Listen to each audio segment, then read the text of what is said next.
Pues nuevamente los saludo, mis hermanos. La paz y la misericordia de Dios esté con cada uno de nosotros. Amén, amén. Saludamos para los hermanos que nos siguen, a la iglesia de Jesucristo que nos sigue, donde quiera que ésta esté. Que la bendición del Señor esté con cada uno de ustedes, con cada uno de nosotros. Y como siempre, mis hermanos, rogamos a nuestro Señor que nos dé sabiduría espiritual, entendimiento, que abra nuestra mente, que abra nuestro espíritu, para que podamos recibir el día de hoy su palabra. El día de hoy, mis hermanos, nuevamente, una vez más, vamos a conmemorar la mesa del Señor. Todos sabemos que este es un acto que nuestro Señor Jesucristo celebró con sus discípulos en representación de la humanidad, los discípulos en representación de la humanidad y Cristo mismo en representación del Dios Altísimo, celebrando un nuevo pacto. Un nuevo pacto mucho más perfecto, mucho mejor que los pactos que Dios había celebrado anteriormente con la humanidad. ¿Por qué? Porque este pacto iba a ser sellado no con la sangre de animales, sino con la preciosa sangre de su Hijo Jesucristo. Por eso era mucho mejor, mucho más valioso, mucho más perfecto. De hecho, era el pacto perfecto para Dios. Como un dato, mis hermanos, les quiero comentar, en el tiempo bíblico, en el Israel bíblico, se calcula que en Pascua se sacrificaban. Ustedes recuerden que el pueblo de Israel estaba obligado a llevar animales como ofrenda y se calcula que se sacrificaban entre 250,000 a 500,000 animales diarios durante la fiesta. Imagínense toda esa cantidad de animales, toda esa cantidad de sangre derramada durante toda la historia bíblica. Pero ¿qué creen, mis hermanos? Que aún toda esa sangre derramada no fue suficiente para satisfacer la demanda de un Dios santo, de un Dios eterno, de un Dios justo. No era suficiente para ello, y por eso tuvo que venir nuestro Señor Jesucristo a ofrecer su sangre, que era pura, sin mancha, santa y perfecta. Una sola vez, un solo derramamiento, y nunca jamás fue necesario uno más, porque el Dios Altísimo, el que tenía esa exigencia, su demanda fue satisfecha a través de la sangre de su Hijo derramada en la cruz. Dice su palabra que al que no conoció pecado, por nosotros se hizo pecado. Él era santo, Él era sin mancha, por nosotros se hizo pecado. Y entonces, mi hermano, ¿por qué te platico esto? Quiero que juntos sigamos escudriñando la palabra, sigamos estudiando los simbolismos que nuestro Señor Jesús les enseña a sus discípulos en ese aposento alto, y que después el apóstol Pablo en la carta a los Corintios nos hace referencia. Simbolismos en los que tenemos como creyentes la obligación de meternos y entresacar de esos tesoros, dice la palabra, ¿no? Entresacar esos tesoros. Yo me acuerdo la última ocasión que a mí me tocó compartir, vimos la promesa de Jesús de regresar por su pueblo, hablamos del arrebato. ¿Y qué creen? Que yo pensé que ya se habían agotado los temas ahí, mi hermano, pero no, hay mucho más. Acompáñame a Primera de Corintios, mi hermano. Primera de Corintios 11:23. Primera de Corintios 11:23. Hay más simbolismos ahí que son importantes que los revisemos para que sigamos aprendiendo de lo que el Señor quiere que nosotros el día de hoy tomemos. Primera de Corintios 11:23, este es el texto que siempre tomamos cuando celebramos la cena. Dice que el Señor Jesús, la noche que fue entregado, ¿qué dice? Tomó pan, y habiendo dado gracias, lo partió y dijo: tomad, comed, esto es mi cuerpo, que por vosotros es partido. Haced esto, hagan esto en memoria de mí. Ahora yo quiero llamar tu atención a esa parte en donde dice tomó pan. Ese es el simbolismo que el día de hoy quiero que revisemos, mi hermano. Recuerda que el Señor tomó pan y tomó vino. Hay otro simbolismo que podemos revisar más adelante, pero hoy me quiero enfocar en el pan. ¿Qué simboliza el pan, mis hermanos? En la cultura del pueblo de Israel, el pan era un elemento muy representativo, con mucho simbolismo muy profundo, y el pan, déjame decirte que era el suministro principal de alimentación en el pueblo de Israel, el Israel bíblico. El pan era el principal alimento de ellos. Recuerda que siempre el Señor Jesús está haciendo símiles de cosas que el pueblo conocía, de lo que ellos vivían cotidianamente, para que ellos pudieran entender mejor su palabra. Y en este caso les habla del pan. Este elemento era muy conocido, todos era el alimento básico. Otros alimentos como la carne, la fruta, las verduras ocupaban un lugar secundario en la nutrición de las personas. El pan era el elemento más importante. El pan se hacía de dos materias primas principalmente: la cebada, que era el pan que se fabricaba para la gente de bajos recursos, para la gente pobre, y había otro pan que era el de trigo, que de hecho tiene un simbolismo de riqueza, que es el que comía la gente con una mejor posición social. Entonces había dos tipos de panes. De hecho, cuando el Señor Jesús multiplica los panes en la alimentación de 5,000, dice que había un niño que traía 5 panes de cebada. Ahí especifica que eran de cebada. Y hay un texto ahí, no lo voy a leer todos para poder ir más rápido, en Segunda de Reyes 4:42, tú lo puedes revisar después, en donde habla acerca de un milagro de los profetas, en donde incluye el pan de trigo y el pan de cebada. ¿Cómo se preparaban estos alimentos, mi hermano? Se elaboraban en un mortero, se molía el trigo, se molía la cebada, había diversos tipos de molinos de fricción, y la forma que estos panes tenían no son como las que tenemos en la actualidad, mis hermanos, no son como los panes que nosotros conocemos ahora. El pan en ese tiempo, en la época bíblica, era como una tortilla delgada y plana. No había baguettes, no había ese tipo de cosas como ahora las conocemos, porque básicamente la forma de prepararla era sobre unas brasas, sobre un sartén. No había como tal los hornos que nosotros usamos ahora para hacer diferentes tipos de pan.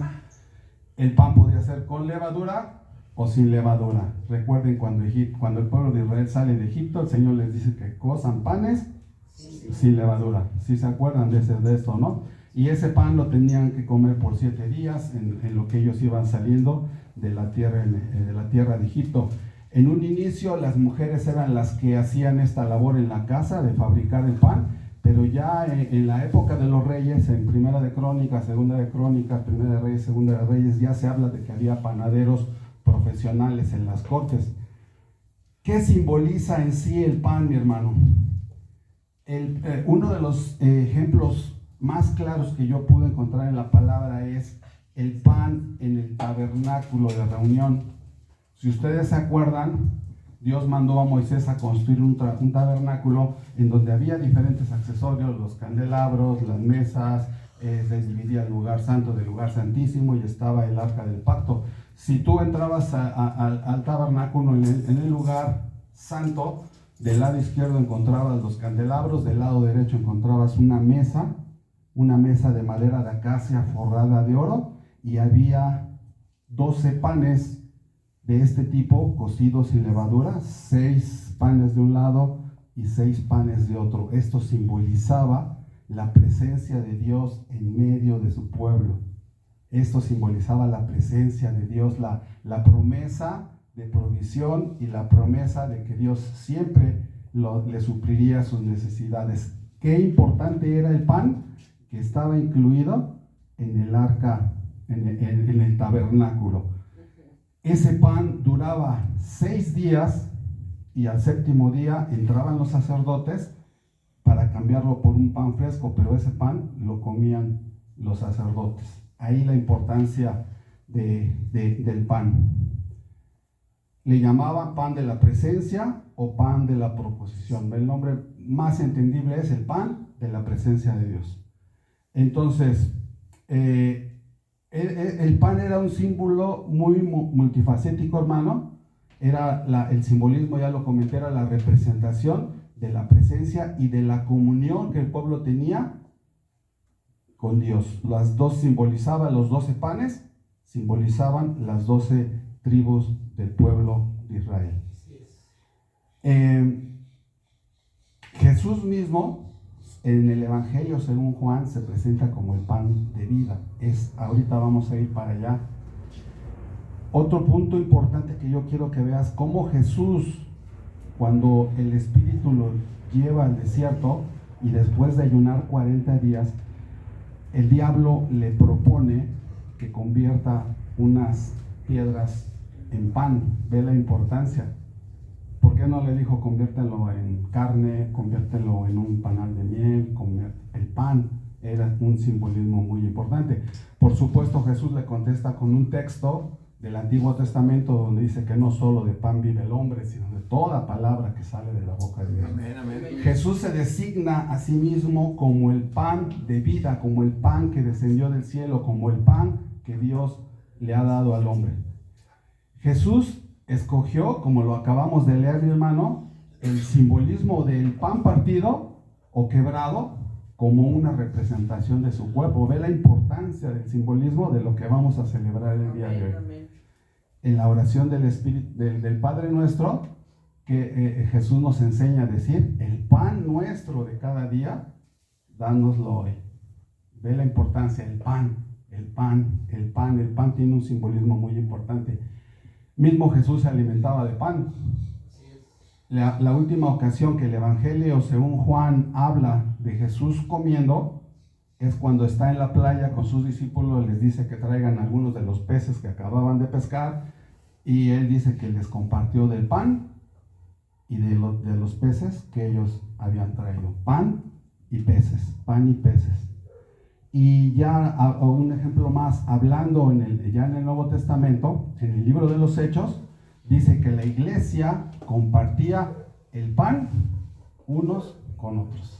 El simbolismo del pan, de partir el pan, de compartir el pan, lo que nosotros hacemos después de los cultos, ¿no? La coinonía, compartir el pan. Ahí la importancia del pan, mis hermanos.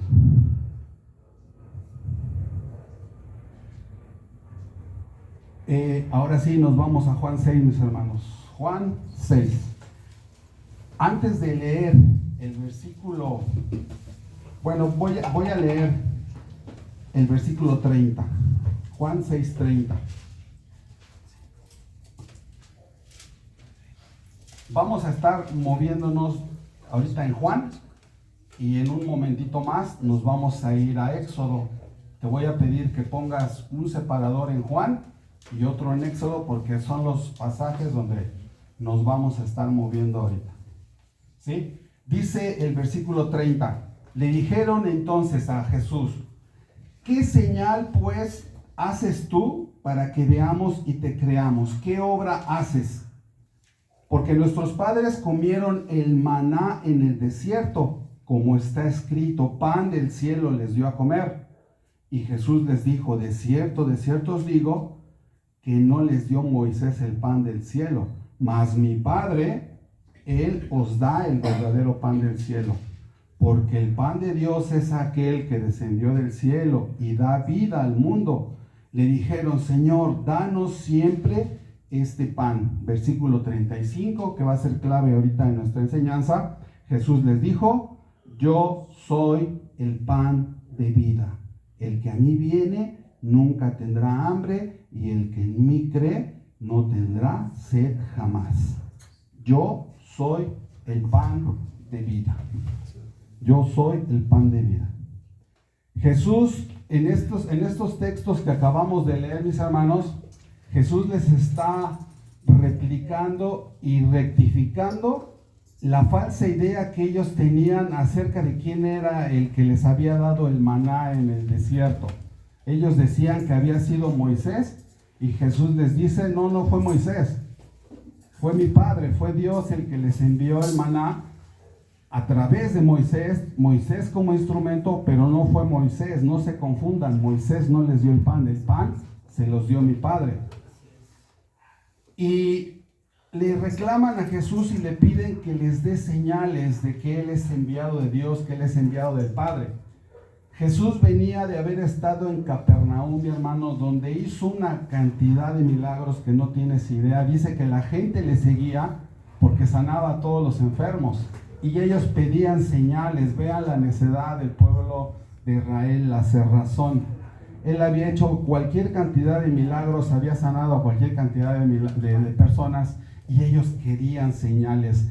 Y versículos antes, en el capítulo 6, versículo 1, Jesús acababa de alimentar a 5,000 personas con 3 peces y 2 panes. Y ellos le estaban pidiendo señales. Por eso les decía, ¿qué señales nos das tú? O sea, sabían que Jesús venía de sanar gente, acababa de alimentar a más de 5,000 personas, porque dice que eran 5,000 hombres, pero contando niños, mujeres, seguramente eran como 10,000, fácilmente era como 10,000. Y en el capítulo 6, versículo 9, si ahí me acompañas, ahí estamos cerquita, les dice que en el versículo 11, y tomando Jesús aquellos panes, y habiendo dado gracias, los repartió entre los discípulos, y los discípulos entre los que estaban recostados. Asimismo de los peces tomaron cuanto quisieron. O sea, la multiplicación fue no de darles poquito, de darles uno a cada uno, tomaron lo que ellos quisieron. Y abajo dice, y cuando se hubieron saciado, o sea, cuando ya comieron todo lo que pudieron, entonces guardaron lo que había sobrado. Me regreso ahí al versículo 5, mi hermano. Dice que cuando Jesús alzó los ojos, porque él había caminado hacia el monte con sus discípulos, cuando se dio cuenta, ya lo estaba siguiendo una gran multitud, hablando de esos 5,000. Y Jesús le dice a Felipe, uno de sus discípulos, ¿de dónde vamos a comprar pan para que coman todos estos? No había lugar posible para comprar tanto pan. No había Chedrauis, no había Oxxos, no había nada. Y aunque tuvieran dinero, no hubieran podido comprar nada. Pero dice el versículo 6, pero esto decía para probarle. Jesús le preguntó a Felipe, ¿para qué, mi hermano? Para probarlo. ¿Te acuerdas cuando estudiamos el Padre Nuestro, que dice, Señor, no nos metas en tentación? Y que vimos que esa palabra tentación es, no nos metas en prueba. O sea, Jesús estaba probando la fe de Felipe, y de esa misma manera nos prueba a cada uno de nosotros, porque Jesús sabía lo que iba a hacer, dice ahí el texto. Y entonces dice que había solamente 5 panes de cebada y 2 pececillos, pero fue tal la multiplicación que todos tomaron cuanto quisieron, versículo 11 y versículo 12, hasta que se hubieron saciado. O sea, comieron todo lo que pudieron. Yo creo que en su vida habían comido tanto y gratis, ¿sí? Han de haber dicho, como yo luego digo, gratis, le entramos todos. Y yo estoy seguro que a lo mejor hasta hubo algunos que hasta guardaron y llevaron, ¿no? Para cenar, ¿no? Y entonces, después de haber visto esta manifestación de poder, mis hermanos, los fariseos se acercan y le dicen a Jesús, ¿y tú qué señales haces? Como si no hubiese sido suficiente lo que acababa de hacer, multiplicar el pan para que comieran 10,000 personas. ¿Tú qué señales haces, Jesús? Porque Moisés nos dio maná del cielo. ¿Y Jesús qué acababa de hacer? Les había dado el mismo alimento, ¿no? Y entonces les dice el Señor que trabajen por el pan, pero no por el pan que es para el cuerpo, sino por el pan que es para vida. El versículo 32 dice, Jesús les dijo, de cierto les digo, Moisés no les dio ese pan, mas mi Padre les está dando el verdadero pan del cielo, refiriéndose a Jesús. Jesús aquí está tomando el simbolismo del pan que ha descendido del cielo. Porque el pan de Dios es aquel que descendió del cielo y da vida al mundo. Ellos no entendieron, por supuesto, no acababan de entender. Nunca entendieron a Jesús. Versículo 35 les dijo Jesús, yo soy el pan de vida. Yo soy el pan de vida. El que a mí viene nunca tendrá hambre, y el que en mí cree no tendrá sed jamás. Amén. Y es aquí a donde yo te quiero llevar, mi hermano.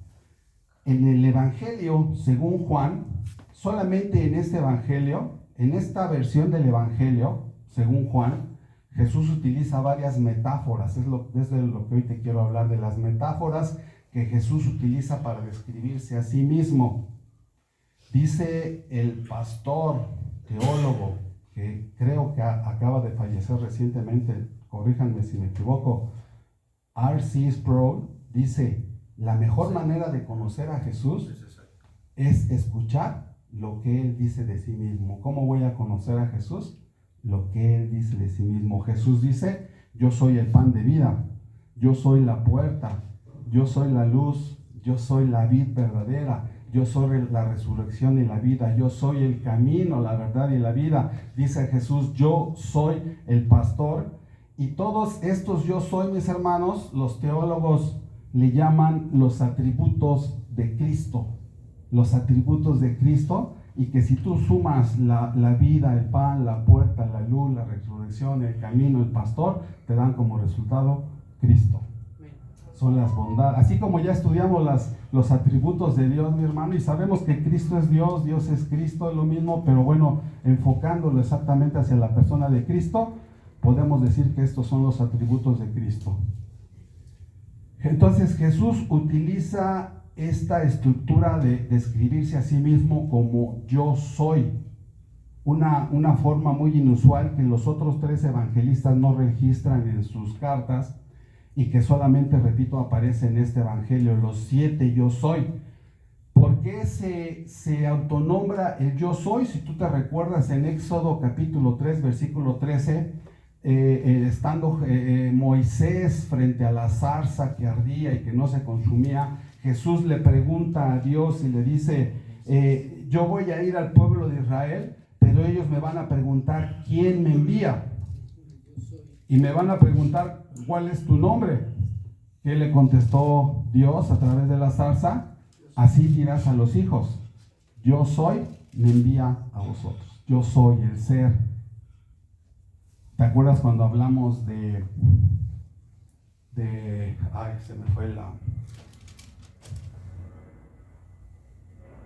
cuando hablamos de la aceidad de Dios? La aceidad de Dios es el yo soy, es el ser que no es creado, autosuficiente, independiente de su creación, el que existe, el que vive. Dice Jesús: yo soy ese Dios, el Dios de la aceidad. Yo soy. Jesús está describiendo yo soy, y esto por supuesto nos habla de la divinidad de Cristo, ¿no? Nos habla de la divinidad de Cristo. Una metáfora, mi hermano. Jesús se describe como una metáfora al decir yo soy. Yo soy el pan de vida. Yo soy el pan de vida. ¿Qué es una metáfora? Es un recurso literario que se utiliza en la Biblia. La Biblia utiliza muchos recursos literarios para describir muchas cosas, mi hermano. Si tú no entiendes de algunos términos, los tienes que estudiar para poder entender por qué los autores hablan de determinada manera.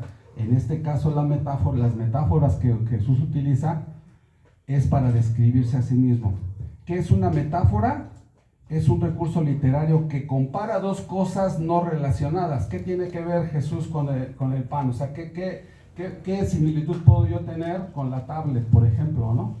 Pero Jesús se compara a sí mismo con el pan. Son dos cosas no relacionadas, estableciendo una similitud implícita para transmitir una idea o un mensaje. Es decir, una metáfora afirma que una cosa es otra. Una metáfora afirma que una cosa es otra. Te voy a poner algunos ejemplos de metáforas en la Biblia. Cuando Jesús dice que Él es la puerta, por supuesto que Jesús no es una puerta, no está hecha de madera, pero Él da a entender que Él es la puerta por la cual tú tienes que atravesar para pasar al redil, ¿sí?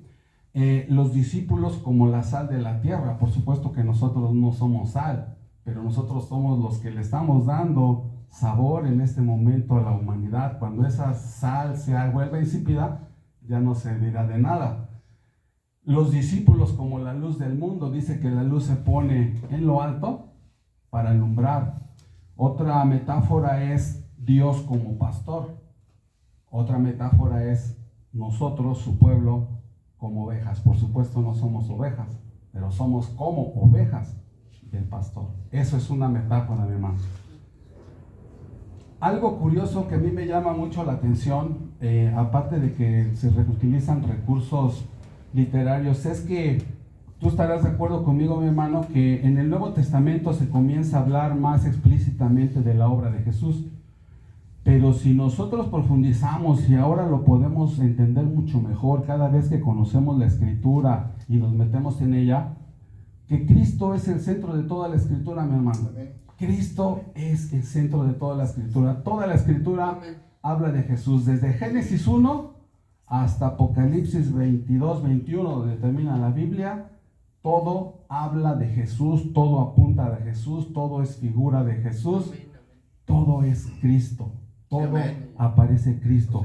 Él es el protagonista en cada historia, en cada libro Él aparece, Él es la figura de cada personaje que tú puedas leer en la Biblia, desde la creación del universo. Él es la serpiente de bronce en el desierto, Él es el maná que desciende en el desierto, Él es la roca de donde sale el agua, Él es el tabernáculo. Todo en el tabernáculo era tipo, figura y sombra de la venida de Cristo. ¿Te das cuenta cómo Cristo está en todos lados?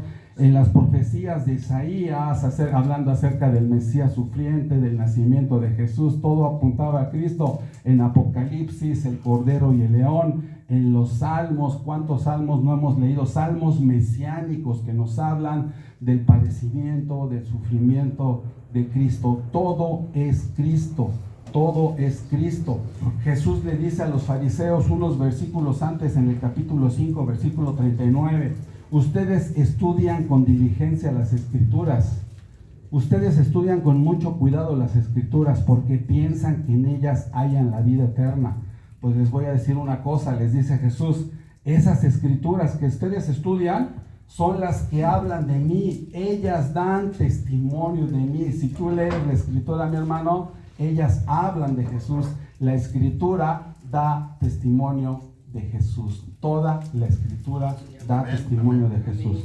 Es increíble cómo a través de diferentes autores, épocas, muchísimos años de diferencia, todos concuerdan y hablan de Jesucristo.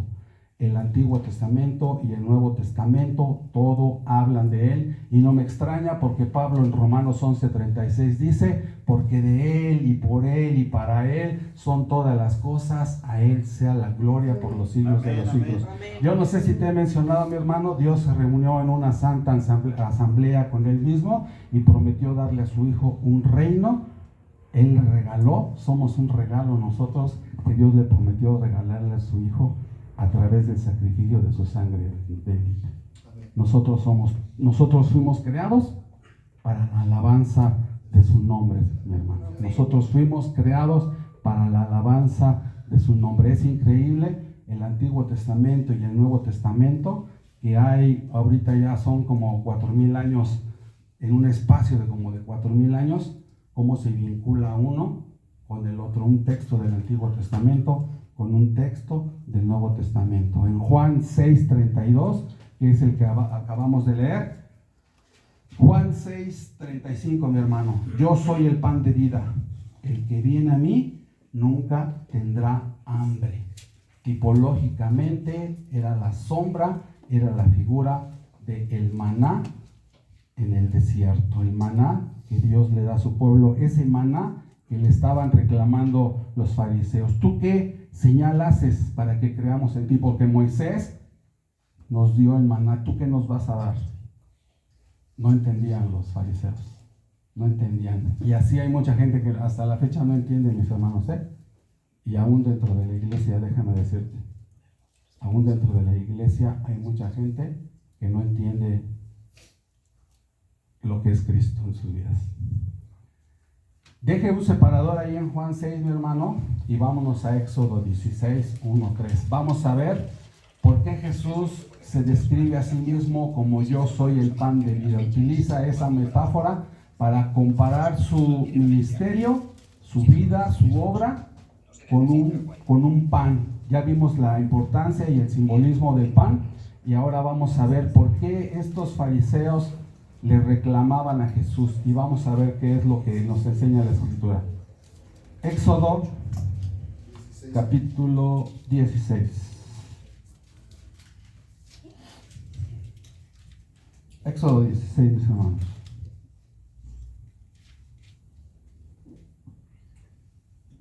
Que el Señor nos dé entendimiento y sabiduría espiritual, mis hermanos. La necesitamos. Nos urge conocer, crecer, alimentarnos, nutrirnos de su palabra. Si sientes que te cansas, si sientes que te está venciendo el cansancio, hermano, ponte de pie un poquito, mueve tus pies, pero trata de mantener tus sentidos abiertos para esto. Amén. Éxodo 16, versículo 1.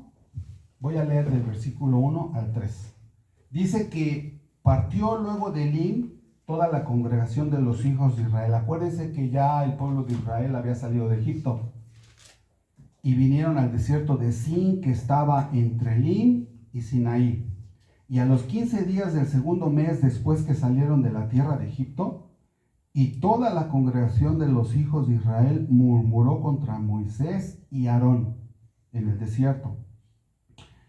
Y les decían los hijos de Israel: ojalá y hubiéramos muerto por mano de Jehová en la tierra de Egipto, cuando nos sentábamos en las ollas de carne, cuando comíamos pan hasta saciarnos, pues nos habéis sacado a este desierto para matar de hambre a toda esta multitud. El pueblo de Israel quejándose. No es de extrañarse, mi hermano, si tú has leído la Escritura, esa fue la tónica del pueblo de Israel: queja sobre queja, queja sobre queja. Siempre se quejaron, nunca entendieron, nunca entendieron.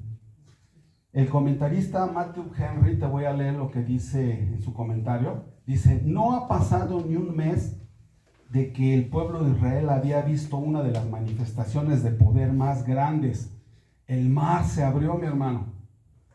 ¿Tú has ido alguna vez al mar? ¿Has estado en el mar? ¿Has visto la inmensidad del mar? ¿Tú crees que el mar se podría haber abierto así nada más porque sí? No. Jamás, jamás, jamás. Se requería del poder del Altísimo para poder hacer una manifestación de poder de este tamaño. Pero al pueblo de Israel ya se le había olvidado, había pasado un mes, mi hermano, de que esa manifestación de poder se había liberado. Y no hasta estuvieron cantando y gozándose y saltando, y María tomó el pandero y estuvieron danzando porque les había dado la victoria. Pues ya se les había olvidado, mi hermano. No había pasado más de un mes cuando el mar se abre. Parece ser que el pueblo de Israel sacó consigo provisiones para un mes nada más, las cuales se habían terminado totalmente a los 15 días del segundo mes. Ellos ya se tenían por muertos de hambre en el desierto, ellos ya se veían muriéndose de hambre en el desierto, lo cual habla y demuestra una gran desconfianza de Dios. Si Dios los había sacado, Dios los iba a sostener. Más aún, culpan envidiosamente a Moisés y Aarón de haber tenido la intención de matarlos de hambre en el desierto. ¿Para qué querría Moisés y Aarón sacar al pueblo y matarlos de hambre en el desierto? El pueblo de Israel no entendía nada, mi hermano.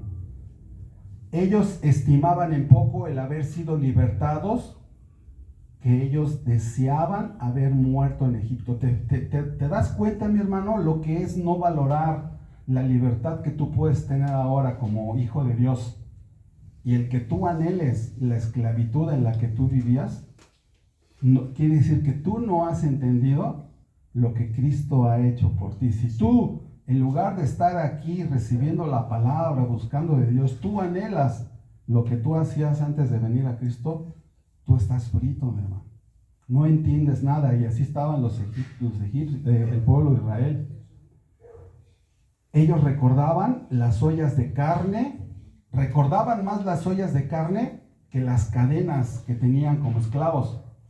Preferían morir junto a las ollas aquellas donde según ellos podían saciar su hambre, antes que vivir bajo la guía de la columna, la nube de día y el fuego de noche.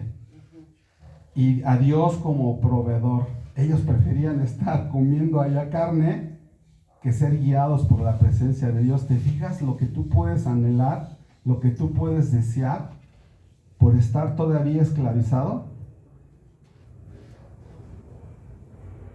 Dice el comentarista, y es muy entendible, tenemos razones para suponer que no era mucha la abundancia de la que habían disfrutado en Egipto. O sea, ¿no era cierto que tenían tanto en Egipto? Eran esclavos. Por eso Dios los sacó, porque Él escuchó el clamor de su pueblo, el sufrimiento que ellos tenían. Entonces no era cierto que era mejor lo que tenían en Egipto que lo que ahora Dios estaba planeando darles. Por mucho que recuerden las ollas de carne, no podían ellos temer la muerte por inanición en el desierto, porque acuérdate que dice que cuando ellos salieron de Egipto, salieron con abundante ganado. O sea, ¿no es cierto que se iban a morir de hambre? ¿Te acuerdas cuando salieron de Egipto que despojaron a los egipcios? Y no solo de animales, de joyas, de todo. Entonces, ¿era cierto lo que ellos decían? No era cierto, anhelaban lo que tenían en Egipto porque no entendían lo que tenían adelante. Dice el comentarista, pero el descontento engrandece lo pasado y envilece lo presente. Tu descontento engrandece lo que tú tenías antes y lo que tú tienes ahora lo envileces. Ahora tú tienes a Cristo y Cristo se te hace poco comparado con lo que tú tenías antes, sin atender a la realidad ni a la razón. Tu ceguera espiritual te hace perder la realidad y la razón. Te hace perder ubicarte la realidad. Versículo 4, y Jehová dijo a Moisés, he aquí yo os haré llover pan del cielo, y el pueblo saldrá y recogerá diariamente la porción un día para que yo lo pruebe si anda en mi ley o no. Dios les promete una provisión rápida, suficiente, constante, pero dice ahí, para que yo los pruebe si andan en mi ley o no. No nos metas en tentación, mas líbranos del mal. Otra vez la oración de Jesús, no nos metas en prueba, pero ¿qué dice la palabra? Yo les voy a dar el alimento para probarlos. El Señor nos prueba, mis hermanos. Prueba si realmente confiamos en Él o no. Ahora como que va tomando más sentido el Padre Nuestro, ¿no? La oración que estuvimos estudiando, cada vez va tomando más sentido. Por lo menos así yo lo puedo percibir. Así los probó Dios para ver si confiaban en Él y para ver si por fe iban a poder caminar por Él a través del desierto.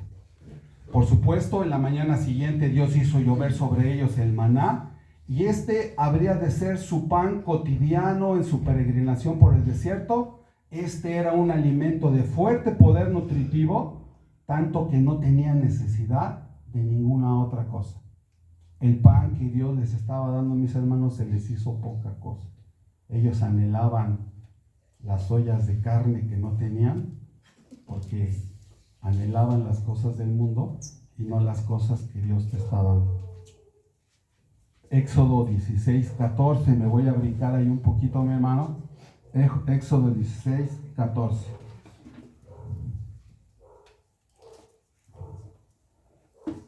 Y dice la palabra, y cuando el rocío cesó de descender, he aquí sobre la faz del desierto una cosa menuda, redonda, menuda como una escarcha sobre la tierra. Y viéndolo los hijos de Israel se dijeron unos a otros, ¿qué es esto? Porque no sabían qué era. Entonces Moisés les dijo, es el pan que Jehová os da para comer. No sabían qué era eso. ¿Qué es esto? Ellos, en un sentido de asombro, dijeron, ¿qué es esto? ¿Qué es esto? ¿Esto es lo que nos van a dar de comer? ¿Esto es lo que Dios nos va a proveer, mi hermano? Esto no se parece a las ollas de pozole que teníamos en Egipto. No se parece a las carnitas que venden allá en mi colonia. anhelaban las cosas que tenían en Egipto. ¿Por qué? Porque no sabían, porque no entendían qué era. Al igual que los fariseos, después de que Jesús los había alimentado y le piden una señal y no entendían a Jesús, no lo entendían. Esto nos habla, y estoy hablando de los israelitas, estoy hablando de los fariseos y estoy hablando de la iglesia de Cristo. No hablaban, esto nos habla de la ignorancia que tenemos de cuando Jesús vino a la tierra, cuando Dios les manda el maná y cuando Jesús vino a nuestras vidas, mis hermanos. Nos habla de la ignorancia que hay de nosotros todavía, de quién es Jesús todavía. Acuérdate, a Jesús lo veían, pero no lo valoraban, no lo apreciaban en sus enseñanzas, lo atacaban, le seguían, lo querían matar. ¿Te acuerdas cuando lo quisieron despeñar? Lo cuestionaban. ¿Qué señales haces tú para que te creamos? ¿Cómo dices que descendiste del cielo si eres hijo de José y tus hermanos son fulanos de tal y tal?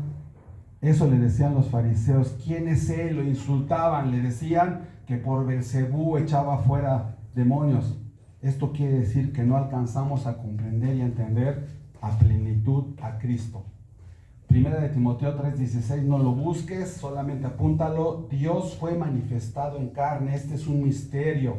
La encarnación es un misterio, pero déjame decirte que aunque nosotros no entendamos en su totalidad, en su plenitud, aún así, mis hermanos, todos disfrutamos de las bondades de Cristo. Sí, amén. El pueblo de Israel, aunque no entendía y dijeron, ¿qué es esto? 40 años disfrutaron de las bondades de Cristo. Los fariseos dijeron, ¿qué señal tú nos das? Pero ya se habían alimentado de la multiplicación de panes. Nosotros a veces no entendemos, mis hermanos, pero la misericordia de Dios ahí está para nosotros y nos está sosteniendo. Sí, no amén. entendemos. Amén, amén. Gloria a Dios. Dice que ese maná poseía todos los beneficios que ellos necesitaban, porque era Cristo. Nosotros tenemos todo lo que necesitamos, mi hermano. No necesitamos nada más. No necesitamos complementarlo con nada más, porque todo lo que necesitamos lo tenemos en Cristo. Si tú andas buscando, si a ti no te satisface, si a ti no te llena, te puedo decir que quizás nunca has nacido de nuevo, mi hermano. Esto es para que reaccionemos, mis hermanos, Iglesia de Jesucristo, despiértate tú que duermes y te alumbre Cristo.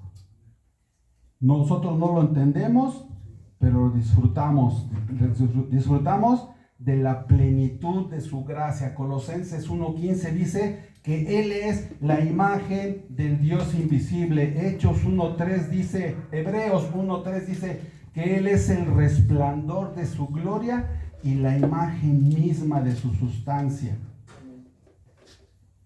Éxodo 16:4. ¿Cuál era la fuente de este maná que había descendido en el desierto? Dice Éxodo 16:4, dice, yo os haré llover pan del cielo. Y en el Evangelio de Juan 6:51 dice Jesús, yo soy el pan vivo que descendió del cielo. Ahí la similitud, ahí la metáfora, Jesús diciendo, yo soy ese verdadero pan que descendió del cielo. Déjame decirte que Dios les había, dice el texto que he aquí yo os haré llover pan del cielo, es decir, de allá arriba hacia abajo. Y dice su palabra que toda dádiva y todo don perfecto descienden de lo alto, del Amén. Padre de las luces. Todo lo que Dios te dé a tu vida, mi hermano, es para tu bendición. ¿Bueno o malo? Bueno, malo que tú lo veas desde tu perspectiva malo, pero todo lo que Dios te da, todo lo que procede de Dios hacia ti, hacia la iglesia, hacia el pueblo de Dios, es una bendición. Si ustedes siendo malos saben dar buenas dádivas a sus hijos, su Padre Celestial les dará todo lo que desciende del cielo. Amén. Jesús venía del Padre, la mayor dádiva que Dios nos ha dado, que Dios ha dado a la humanidad, la mayor dádiva La manifestación más grande del amor y de la gracia de Dios es Jesucristo. Amén. Nos regaló a su Hijo, la mayor muestra de amor y misericordia, lleno de gracia, porque todo lo que viene de Dios es bueno para nosotros. El Señor es bueno y para siempre es su misericordia. Éxodo 16:14, mi hermano. Y dice, y cuando el rocío cesó de descender, he aquí sobre la faz del desierto una cosa menuda, redonda, menuda como una escarcha sobre la tierra. Aquí la pregunta que yo haría sería, ¿de qué tamaño era ese maná? Dice que era una cosa menuda, pequeñita. Algunas versiones de la Biblia dicen que era como del tamaño de una pingüica. Yo busqué la figurita y son unas bolitas así, Rojita. como ¿sí? Como rojita. Pequeñitas, así era el Sí. tamaño del maná. Menuda, redonda, como una escarcha sobre la tierra. Y esto nos habla, mis hermanos, vamos a ver ahí algunas características de Cristo en esta metáfora. Esto nos habla de la humildad de Cristo, de lo pequeño que Él se tuvo que hacer, de cómo el ser, el Dios altísimo, el alto, el sublime, el más grande, el Dios de la aceidad, se convierte en el ser más humilde sobre la faz de la tierra. Dice en Filipenses 2:7, nos explica en qué consistió su humildad. Su humildad consistió en que Él, siendo Dios, se despojó a sí mismo, tomando forma de siervo, hecho semejante a los hombres, y tomó forma de hombre, y se humilló como un siervo, y se humilló a sí mismo, haciéndose obediente hasta la muerte. ¿En qué consistió la humillación de Cristo? La humillación de Cristo fue desde que dejó su lugar de gloria para venir a esta tierra a nacer como un bebé. Y después, estando en la condición de hombre, se fue hasta el lugar más bajo por la obediencia a su Padre. Esto es lo que simboliza ese maná menudo, pequeño. Dice Mateo 11:29, aprendan de mí, que yo soy manso y humilde de espíritu. El infinito, el Dios de la aceidad, el Dios de la eternidad, al venir al mundo, se convierte en un bebé, toma forma humana. Y a veces nosotros nos quejamos, mis hermanos, nos quejamos de que no nos toman en cuenta, de que tenemos que hacer cosas quizás que no nos gusten, pero siempre que eso suceda, pues hay que tomar como punto de comparación lo que Jesús hizo por nosotros. Lo que Jesús hizo por nosotros. El que quiera ser mayor, y más en la familia de Cristo, mi hermano, porque en el mundo esto es totalmente diferente, no sirve. Amén. Es una filosofía que no funciona. El que quiera ser mayor será como el que sirve. El que quiera ser mayor se tiene que hacer como un siervo. ¿Qué color tenía en Éxodo 16:31? Si le das la vuelta ya a tu página. Éxodo 16:31. Y la casa de Israel lo llamó maná, y era como una semilla de culantro, creo que la otra traducción dice que es cilantro, blanco, y su sabor como la de hojuelas de miel. Así era el maná, pequeño, blanco y con un sabor como a hojuelas de miel.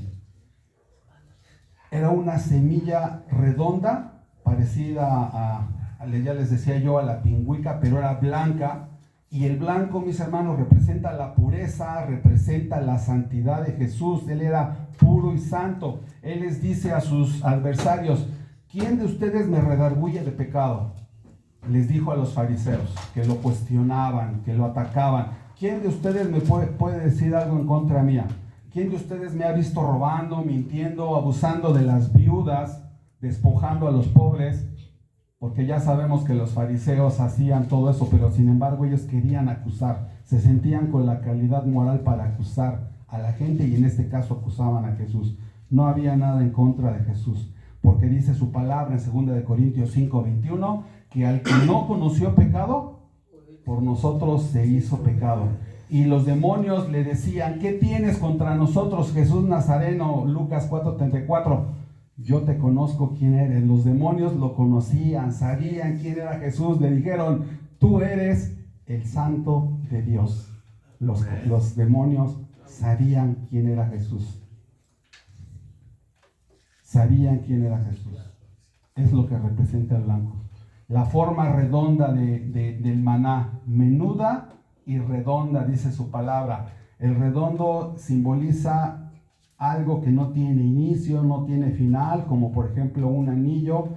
Ese círculo es el emblema de la eternidad. Dice su palabra que Él es el que era, el que es, el que ha de venir, el primero, el último, el Dios de la seidad, autoexistente, eterno. Dice en Apocalipsis 1:8 que Él es el alfa y el omega. Jesús no tiene un inicio, mi hermano. Su inicio no fue en Belén cuando tomó forma de hombre.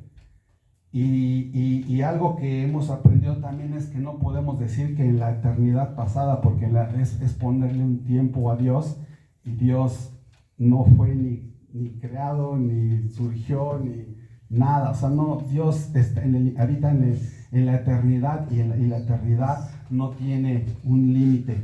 En Juan 1:13 le dicen a Jesús: aún no tienes 50 años y dices que conociste a Abraham. Jesús no tenía 50 años, mi hermano. Jesús no tenía 50 años. Y si alguien te dice: es que Dios no existe, pues tú le puedes decir: efectivamente, Dios no existe, Dios es. ¿Te imaginas si Dios existiera? Tendría que estar aquí presente. Pero Dios no existe, Dios es, el yo soy, el Dios de la ciudad, mi hermano. No tiene un principio y no tiene un fin. ¿A qué sabía el maná? Estamos en la metáfora, mi hermano. Jesús dice: yo soy el pan que descendió del cielo, comparándose con ese pan que Dios había dado a su pueblo como alimento. Éxodo 16:31. Éxodo 16:31. Dice ahí que su sabor era como hojuelas de miel. Y luego cuando yo estaba leyendo esto, luego se me vino a la mente el cornflakes con azúcar. Luego hay hasta algunos cereales que vienen así, ¿no? Cereal con miel. Es que eso es de chocolate, ¿no? Dice, no lo busquen, hermano, pero dice en Números 11:8. Dice en Números 11:8 que su sabor era como de aceite, ¿no? Aceite nuevo. No sé a qué es, habría que buscar bien cuál es el sabor del aceite nuevo. Entonces aquí dice que era como hojuelas con miel. Y esto nos habla, mi hermano, de que Dios no está en contra del placer, del degustar, el comer algo delicioso. Pero yo más bien lo quiero enfocar hacia la vida del cristiano. En la vida del cristiano tiene que ser así, mi hermano: rica, deliciosa, exquisita, única, inigualable en cuanto a su sabor. Un cristiano amargado no es un cristiano, porque no puede haber eso en su corazón. Tiene que ser un deleite. Vivir la vida cristiana tiene que ser un gusto, y tiene que ser algo agradable, porque estamos gustando de sus bondades. Entonces, ese cereal que venden, mi hermano, pues es a lo mejor como para que te des una idea. Pero yo estoy seguro, mi hermano, que ese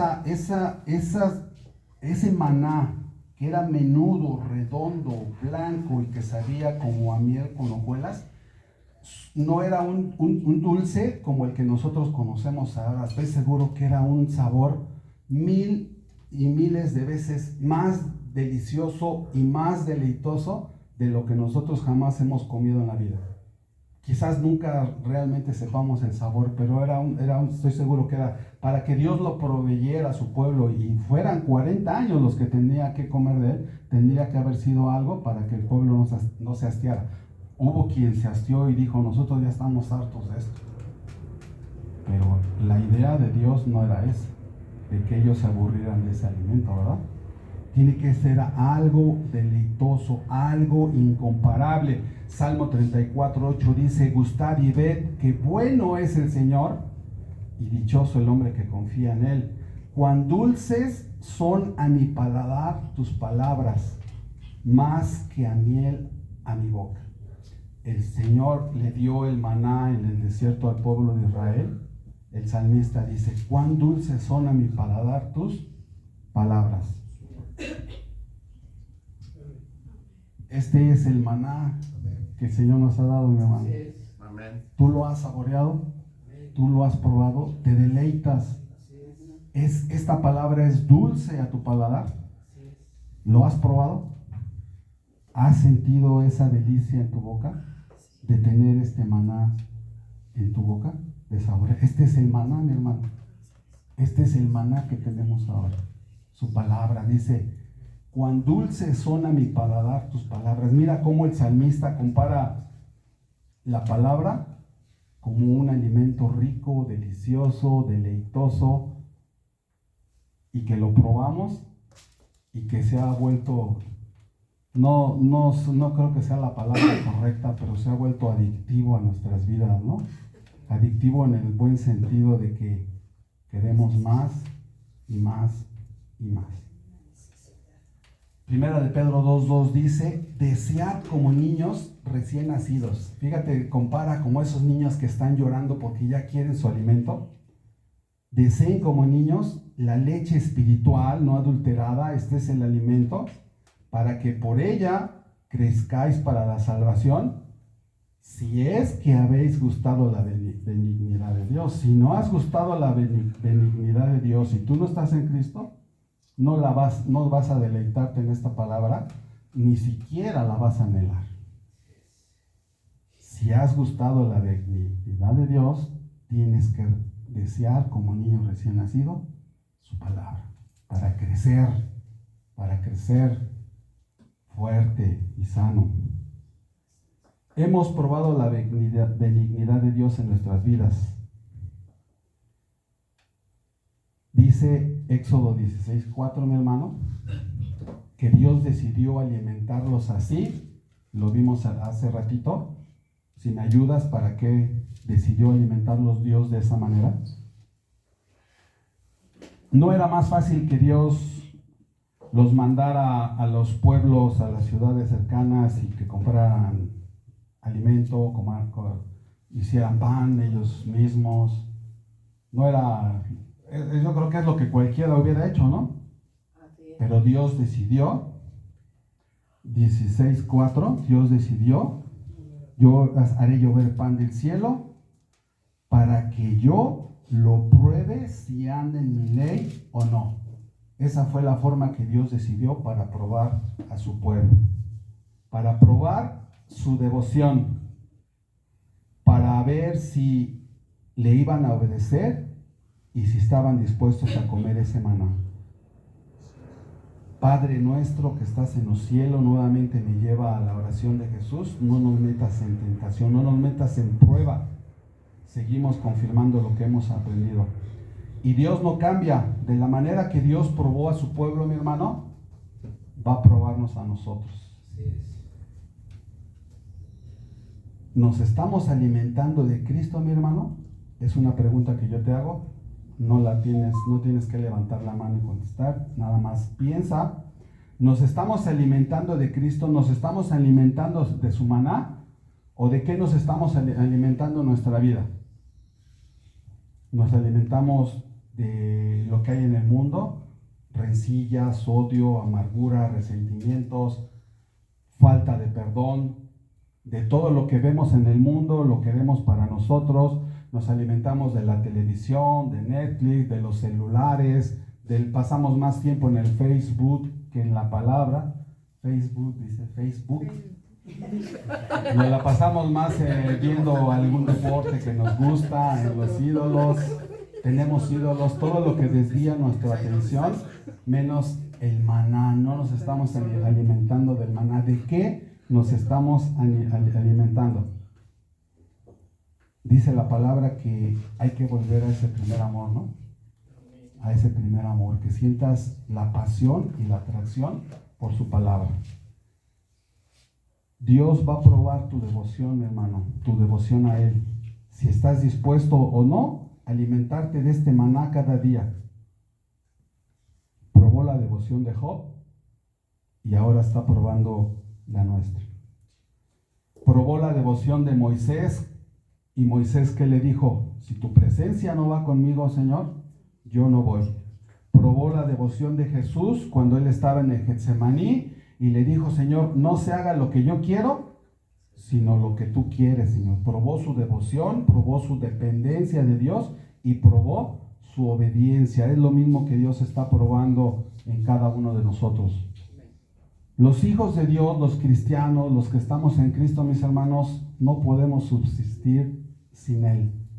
Si no comemos de ese maná, moriremos de inanición. Tú te imaginas cómo puede estar el espíritu de una persona que no se alimenta de ese maná. Flaquito, ya con los puros huesos, con los huesos enjutados, como dice acerca de las vacas, cuando el faraón tuvo esos sueños. Enjutado quiere decir que ya toda la carne pegada al hueso. Separados de mí, nada pueden hacer, dice Jesús. ¿Cuál es la forma de conectarnos a la vid? A través de su palabra, y su palabra es el maná. Dice su palabra que por Él vivimos y nos movemos y somos. En Él tenemos la vida, en Él tenemos la salud, en Él tenemos el alimento, mis hermanos. Hechos 17:28 me dice, porque en Él vivimos y nos movemos y somos. En Él tenemos todo, la vida, la salud, el alimento. En Él tenemos la familia, la iglesia, tenemos paz, tenemos gozo, tenemos felicidad. En Él tenemos todo. Todos. Lejos de mí, nada pueden hacer. Él es el maná que bajó del cielo. Dice Jesús, yo soy el maná que bajó del cielo. Yo soy el pan de vida. Éxodo 16:8 dice,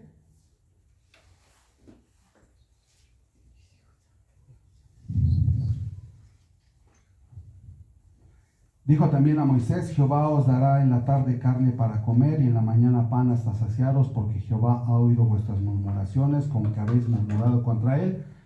Porque nosotros, ¿qué somos? Vuestras murmuraciones no son contra nosotros, sino contra Jehová.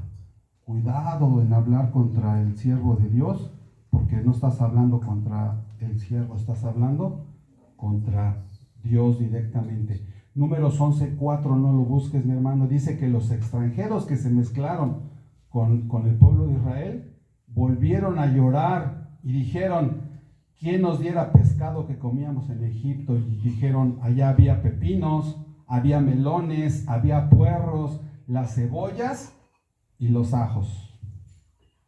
Ellos tenían pan del cielo, pero no lo querían. Se acordaban de lo que había en su pasado, de lo del mundo. ¿Cuántos de ustedes anhelan y se acuerdan de lo que había en el mundo? En el mundo a lo mejor te iba mejor, pero estabas muerto en tus delitos y pecados, mi hermano. ¿Te acuerdas de todo lo que hacías en el mundo y ahora no tienes satisfacción estando en Cristo? ¿Anhelas el pasado? Yo te puedo decir que tú no has nacido de nuevo. Tienes un grave problema. No valoras lo que tienes, no valoras el maná.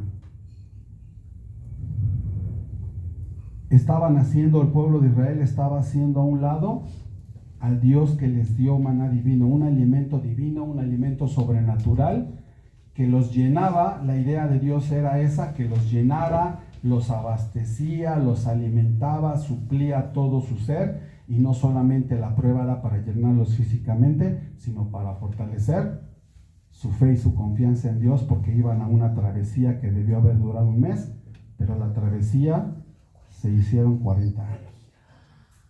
¿Por qué? Por no confiar en Dios. Ellos querían carne. ¿Por qué querían carne? ¿Por qué la gente anhela la carne? ¿Por qué el cristiano carnal anhela la carne? Porque son carnales. No sienten afecto por los asuntos espirituales. Si el hombre fuera espiritual, anhelaría las cosas que son del espíritu. Sí, amén, amén. Tú puedes estarte diciendo, qué exagerado, pero dice la palabra que el carnal juzga las cosas carnalmente, el espiritual juzga todas las cosas espiritualmente. O sea, hay dos clases de personas, el carnal y el espiritual, el que quiere ver las cosas como las ve el mundo y el que ve las cosas como Dios las ha establecido. A veces, mis hermanos, algunos cristianos dicen, está bien venir a la iglesia, está bien las alabanzas, me gusta oír la prédica, pero prédicas no más de 10 minutos, mi hermano, porque me duermo, me aburro. Si a ti te aburre una prédica de 10 minutos, mi hermano, tienes un grave problema.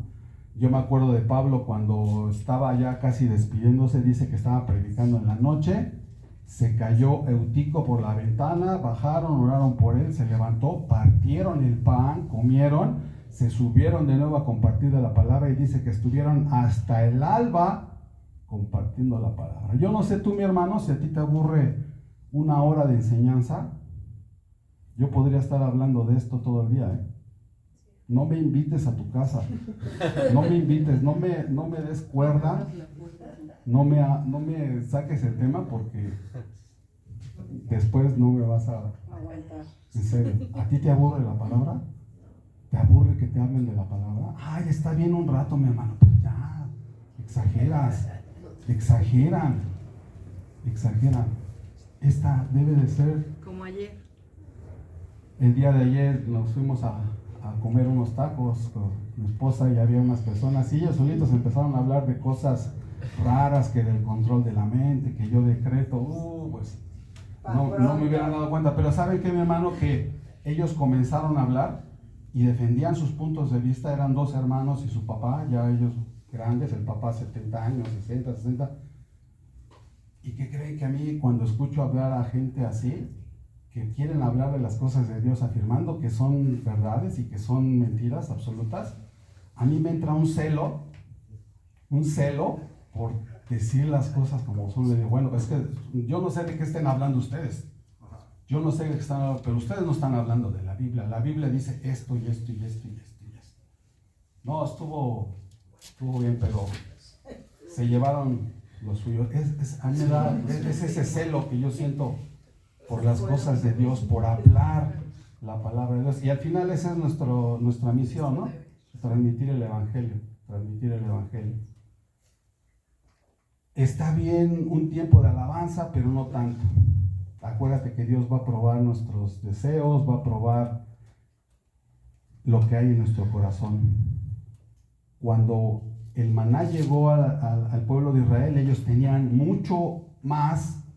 algo mucho más grande que las cebollas, que la carne, que los pepinos.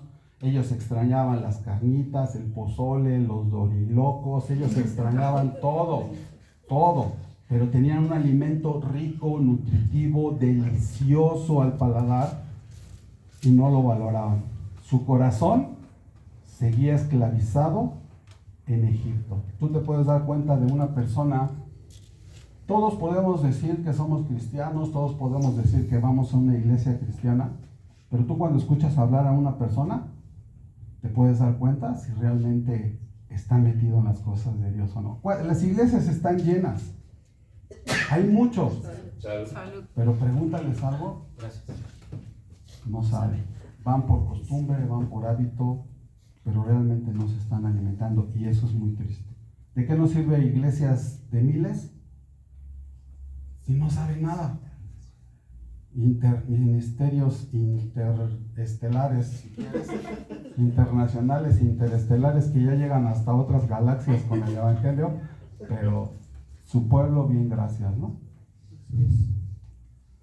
Tenemos a Cristo en nuestras vidas, mis hermanos. Tenemos a Cristo en nuestras vidas y eso es mucho más valioso que cualquier otra cosa. Él nos ha bendecido, dice su palabra, con toda bendición espiritual en Cristo. Amén, amén. Éxodo 16, mi hermano.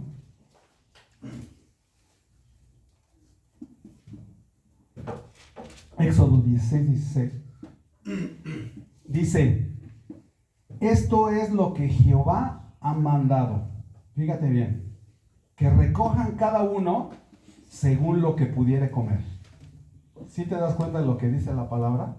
Dios te da el maná, Dios envía el maná, pero cada uno tenía que recoger lo que pudiera comer. O sea, es obligación de cada uno de nosotros comer hasta donde tú te sacies. A lo mejor a ti te sacia leer un versículo, pero a lo mejor a mí me sacia leer un capítulo completo, ¿no? O a lo mejor leer la Biblia. ¿Hay un límite para esto? Dios es abundante y nos da a cada uno conforme lo que querramos, conforme nuestra hambre. A ti te llena un versículo, o a lo mejor no comes nada. Cada uno va a comer conforme a lo que desee. ¿Te acuerdas cuando Jesús multiplicó los panes y los pescados? Dice que cada uno comió abundantemente y hasta saciarse, hasta que decían ya estuvo, ¿no? Ya estuvo. El otro día estaba yo ahí preparando mi tema en la casa, estoy ahí en la mesa leyendo y pasa mi esposa al baño y dice: ¿qué a poco te toca predicar el domingo? Y le digo: no, pero pues hay que leer diario, ¿no? No nada más cuando nos toca predicar, y así hay gente, nada más cuando le toca, entonces ahora sí me meto. Esto es diario, hermano. Fíjense que yo desde hace muchos años tengo el hábito de alimentarme a mis horas. Yo puedo estar dormido, me levanto, como y a lo mejor me vuelvo a dormir.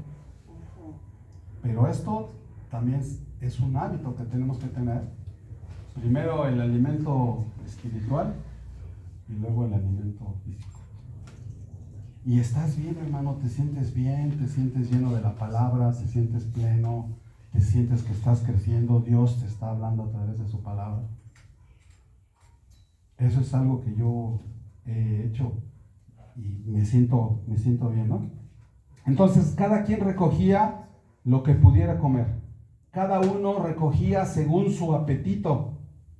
Ahí es donde podemos ver la generosidad de Dios, porque Cristo alcanza para todos, mi hermano. Él es suficiente, Él es vasto, generoso y abundante. ¿Por qué mucha gente pierde el apetito de la palabra? Porque hay una enfermedad del alma, mi hermano, que no, hay una bulimia en su espíritu que no le deja comer de ese maná, de esa palabra. Si no tienes deseos de alimentarte, de adorar, de servir en la iglesia, si no tienes deseos de dejar el pecado, no quieres reconocer que estás agonizando, que necesitas ese maná en tu vida, que te nutra, que te alimente y que te levante. Y para poder comer ese maná, en el versículo 17 dice, mis hermanos, que los hijos de Israel lo hicieron así y recogieron unos más, otros menos. Dice que primero venía el rocío como una cama de agua para que no se contaminara el maná, sobre el cual caía el maná. Fíjate cómo el maná caía en el desierto y no caía sobre las mesas, no llegaba al refrigerador, no lo iban a adquirir al súper. Ellos tenían que ir a donde estaba el maná, inclinarse, doblar la cerviz, quizás arrodillarse para recoger el maná. ¿Eso de qué me habla?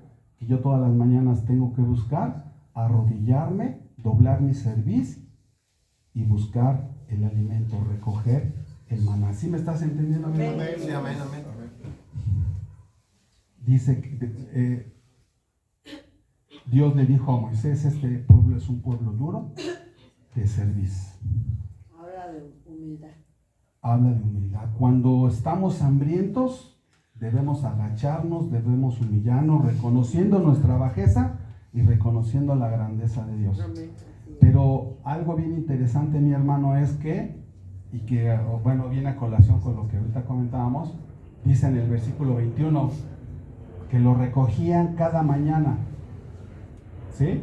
Lo recogían cada mañana, cada uno según lo que quería comer. Pero dice que tenían que ir temprano. Después, ya es tarde. A Cristo hay que ir temprano, todos los días, humillado, y después, si tú lo buscas después, ya es tarde. ¿Por qué? Porque el maná caía en la mañana, ya para el mediodía, en la tarde, ya se había llenado de moho, ya olía feo. A Dios hay que buscarlo en el tiempo oportuno, en el tiempo adecuado. No en el tiempo que tú quieras o el tiempo que te sobre. Ahí está establecido. El maná tenía que ser en la mañana, de rodillas y con hambre. Y cada quien recogía según lo que quería comerse. No había un límite. Y no podías guardar nada para mañana, porque las misericordias de Dios son nuevas cada mañana. Cada mañana Dios estaba probando. A lo mejor por ahí había alguno que decía, ay, pues yo voy a guardar un poquito por si mañana no cae el maná, no vaya a ser que a Dios se le olvide. Ya tengo ahí, no. Dios es fiel. Amén. Dios es fiel aunque tú seas infiel. Dios es fiel. Cada mañana durante 40 años el maná no dejó de caer. Está bien que vengamos a la iglesia los domingos, que nos reunamos, que nos congreguemos, que nos alimentemos de la palabra, mis hermanos. Pero a Cristo hay que buscarlo todos los días. Temprano, muy temprano en la mañana. Quizás a esto se refería Jesús cuando en su oración decía, el pan nuestro de cada día, dánoslo hoy. Quizás tomando esa metáfora del maná, ¿no? Cada día y con la intención de quitar la idea del pueblo de atesorar, de guardar, de almacenar, porque él estaba probando su devoción para ver si confiaban en él. Amén. Acuérdate que eso es importante. Hay que tener contentamiento y satisfacción con tener lo suficiente en el alimento y no acumular. Salmo 5:3 dice, oh Jehová, de mañana oirás mi voz, de mañana me presentaré delante de ti y esperaré. Ya estoy terminando, mi hermano. A Moisés le dijo que precisamente, en ese momento todavía el tabernáculo no había sido construido, pero le dijo a Moisés que guardara en el arca del pacto un gomer de maná. Son como 2 kilos de maná, lo guardaron en el gomer y eso iba a ser testimonio de la provisión que Dios le había dado a su pueblo. Para que siempre recordaran la promesa de Dios de darle a su pueblo. Nosotros siempre tenemos que estar recordando estas promesas, esta promesa de provisión, hermano. La promesa de que Dios siempre va a suplir y siempre va a sustituir. El comentarista Matthew Henry dice, nunca jamás hubo un mercado tan provisto como este campamento, donde tantos cientos de miles de personas eran alimentados diariamente sin dinero y sin precio. Ellos no tuvieron que pagar un solo centavo. Acuérdate que Cristo es dado a nosotros por gracia, mi hermano. Gracia. Nosotros no tuvimos que hacer nada. Él es una dádiva, es un don que ha venido de Dios. Y dice también que nunca jamás hubo una casa abierta que estuviese tan bien guardada como lo estuvo este campamento en el desierto durante 40 años. 40 años anduvieron en el desierto, mi hermano, y Jehová los guardaba. Durante 40 años durante 40 años anduvieron en el desierto y el maná no cesó, mi hermano, hasta que estaban en los límites de la tierra prometida en Canaán. Nosotros hemos sido llamados a confiar en el Señor. Y Él dijo en el Evangelio según Juan, yo estoy con vosotros todos los días hasta el fin del mundo. Su promesa de bendición para nosotros no va a cesar hasta que esto se acabe, mi hermano. ¿Cuándo se va a acabar? No sé. Ahora ya está la guerra, rumores de guerra, lo que quieras, pero yo no sé si sea el fin todavía. Dice que aún no es el fin, así dice la palabra, ¿verdad? Pero aún no es el fin. Pero Él va a estar con nosotros hasta que nosotros estemos a punto de traspasar el límite entre esta tierra y la tierra que Dios nos ha prometido a nosotros. El maná no dejó de caer hasta que Israel puso un pie en la tierra de Canaán, en donde ya había provisión para ellos.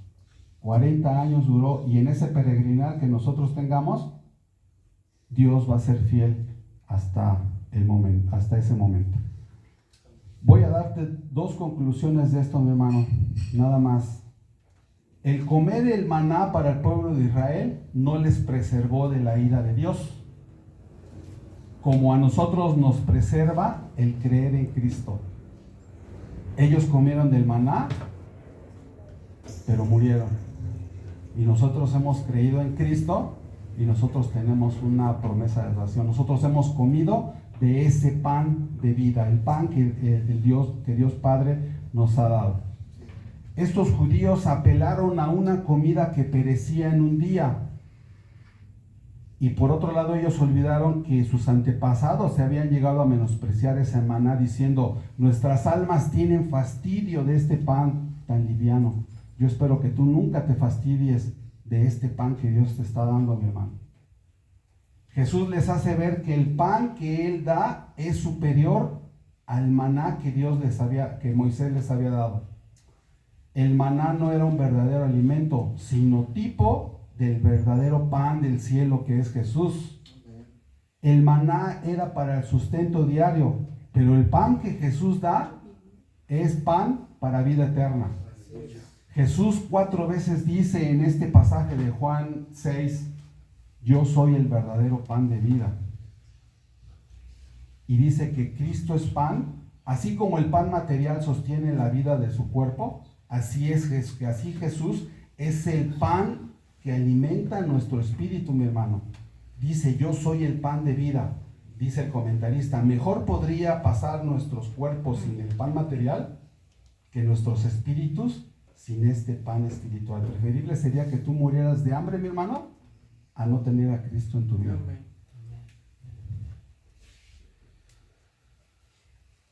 El maná se limitaba a preservar y sustentar la vida recibida.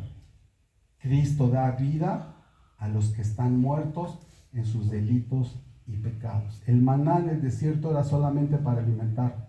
El pan que Cristo nos ofrece es para vida eterna, mi hermano.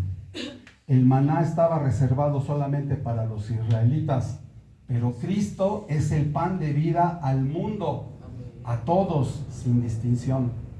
Los hijos de Abraham, la promesa de Abraham. 4 veces también dice Jesús en el Evangelio de Juan que Él es el pan que descendió del cielo. Él es el pan del que el maná era tipo. O sea, Él es tipo, el maná es tipo y figura de la venida de Cristo. Así como en el desierto había suficiente maná para todos, mis hermanos, para todo el pueblo de Israel, eran como 1 millón de personas en el desierto. Dice la palabra que salieron como 650,000, pero recordemos que salieron extranjeros con ellos y los niños y demás, eran como 1 millón de personas. Así también Cristo es la plenitud de gracia y de verdad de la que todos recibimos. Nada más como un dato curioso antes de terminar, dice que la cantidad, por ahí alguien se puso a hacer cuentas y dice que la cantidad del maná era como 10 trenes con 30 vagones cada uno, y cada vagón con 15 toneladas de maná, y esa cantidad era diariamente descendía del cielo para el pueblo de Israel. Toneladas y toneladas de ese alimento, de ese pan que Dios le daba, y que nunca faltó esa provisión, excepto los sábados, porque los sábados no caía maná. Ellos los viernes tenían que recoger doble, porque el sábado era el día para el Señor. Y eso hablaba de la confianza que tú tenías en Dios de dejar hacer tu obra y permitir que Dios te supliera en tus necesidades para poderle dedicar a Él. Habla de la confianza que tú tienes en Dios, la importancia de que tú le dediques a Dios un tiempo exclusivamente y no te afanes por las cosas y las necesidades de este mundo. Los temores más grandes del hombre actual es no tener alimento y el temor a la muerte. Pues Cristo suple esas 2 cosas. Nosotros tenemos un destino y tenemos la promesa de provisión de parte de Dios, mi hermano. Ese es el maná, dice Jesús. Yo soy el pan de vida. Esa es la metáfora. Jesús comparándose al pan que descendió del cielo. Pero ya vimos que era figura y que el pan que Jesús nos ofrece para vida es millones y millones y millones de veces mucho mejor que el maná que comió el pueblo de Israel en el desierto. Está en ti, mi hermano, alimentarte de este maná que contiene todos los nutrientes, todas las vitaminas, los minerales que tu espíritu necesita. Estoy hablando espiritualmente. Este maná contiene todo lo que tu espíritu necesita para crecer saludable en el espíritu. Depende de ti, mi hermano. Que el Señor bendiga esta palabra en el nombre de Jesús. Padre, te damos gracias, Señor. Te damos gracias, bendito Dios, porque tú sigues hablando a nuestros corazones, Señor. Sigues hablando, Dios. Nos sigues mostrando de esos tesoros que están escondidos, Señor. Y vamos entresacando, Señor, todo ello. Gracias porque nos estás mostrando la importancia de estos simbolismos, Señor, que tenemos ahora en la mesa, Señor, y que vamos a conmemorar una vez más tu muerte y tu resurrección, Señor. Amén, amén. Ahora entendemos un poco más, Señor.